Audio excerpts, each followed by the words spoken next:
Jiu-Jitsu athletes, today's session is all about targeting the weak links. What we're going to do in today's session is start from the ground up. We're going to try to fortify each individual joint by attacking it with 3 different exercises. Why we do this is so that we can continue to grapple pain-free and also allow us to recover quicker. And by the end of today's session, I'm also going to give you a bonus shoulder warm-up that you can use just before a jiu-jitsu session that keeps your shoulders strong, healthy, and mobile. All right, let's get into it.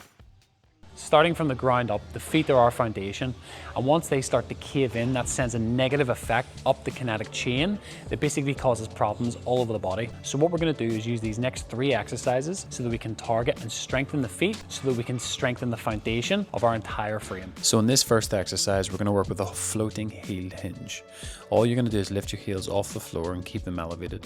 You're going to hinge at the hips and try to keep balance through the balls of the feet and not the toes. Simple as that. Then moving on, what we're going to do is a floating heel isometric hold. I just want you to hold this position for about 45 seconds and try to load it as heavy as you can with a kettlebell. And then from here, we're going to get our back and hips to the wall, lift our feet up, turn our feet out, drop our feet down, lift them back up, turn them in, and drop them back down. Each time you touch both sides, that's 1 rep. You're going to try to do 10 to 20 reps. Now, moving our way up to the kinetic chain, we're going to focus on strengthening the knees. Now, how we do this is by eccentrically loading the knees. The knee joint is a stable joint, so what we want to try to do is just load it with control. We're going to go through 3 exercises, and I'm going to show you exactly how to do it. Here we're going to do a split squat with the eccentric load. So all we're going to do is try to get that back knee to touch the floor and spend about 15 to 20 seconds total doing this on one leg. We're going to do about 2 to 3 reps per side. Then we go for a body weight step down. Just slowly lower yourself down over a period of 10 to 15 seconds and hit about 2 to 3 reps on each side. This will do enough for the knees and it will keep them nice and strong and nice and stable. Then we move on to the single leg RDL. This is the same thing except we're keeping the knees level. We're not dropping the back knee, and all you're doing is hinging at the hips as slow as you can. And now we're going to move up the kinetic chain. So we're working on the hips. Now the hips control so much of what the body does. So it's very important that we take these 3 exercises slowly and carefully and always work in a pain-free range. Let's get into working the adductors, abductors, and also the hamstrings. Copenhagen plank, all you do, top leg on, elevate the bottom leg and hold that position for honestly between 15 to 45 seconds depending on your ability. Then we work the abductors, side plank position on the bench, drop the hips down to the floor, lift them up. It's great for the IT band and anything on the lateral aspect of the body. Finally, my favorite thing at the minute, the variation of the Nordic hamstring curl. Neglected the hamstrings for a long time, so this is a perfect exercise to just get them firing and get them nice and strong. Let's keep the back strong, keep the hips healthy.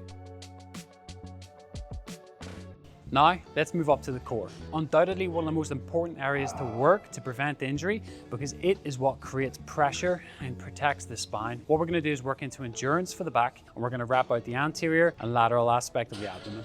Let's go.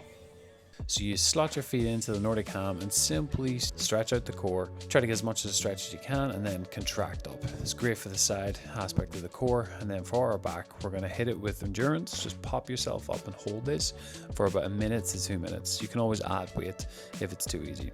And then finally, I love getting that elongation of the core. So what you're going to do is fall back, sit up, fall back, sit up. Keep the tension on the core. So now, moving on to the shoulder joint. One of the most vulnerable joints in our body as it rotates, abducts, adducts, flexes, and extends. We're going to target it with 3 specific exercises, and the idea is to try to hit it with as much volume, with as light weight as possible. So let's get into the shoulder joint. Now in this shoulder exercise, notice how I pull my hips backwards there. All I do is drive my feet into the bench and the hips elevate back with me.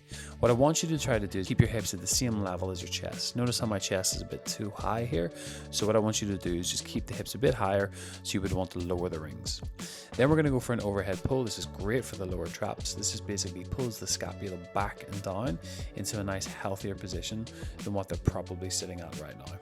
Then we hit volume for the rear delts, and we're really looking for about 15 to 25 repetitions on both of these last exercises you've seen. Now for the bonus shoulder warm-up before a jiu-jitsu session.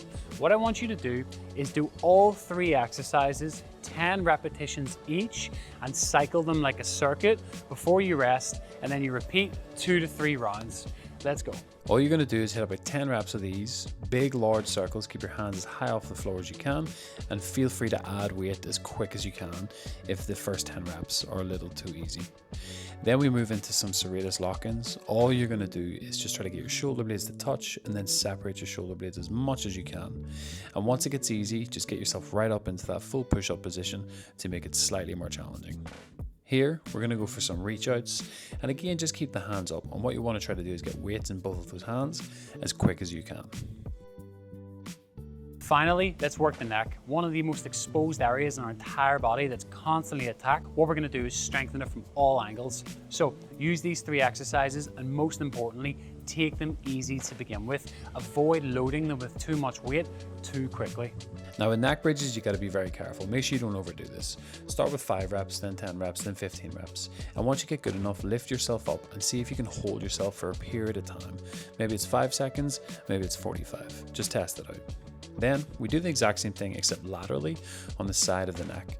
It doesn't look like much, but the further you step your feet away, the more you're really gonna feel this. Then finally, just neck crunches, small weight on top of the forehead. Try to hit about 15 to 25 reps. Just feel that tension within the neck. So there it is, an overview on how to target the weak links of the body for Jiu-Jitsu. If you want to see more content like this, like, subscribe, and I'll see you soon.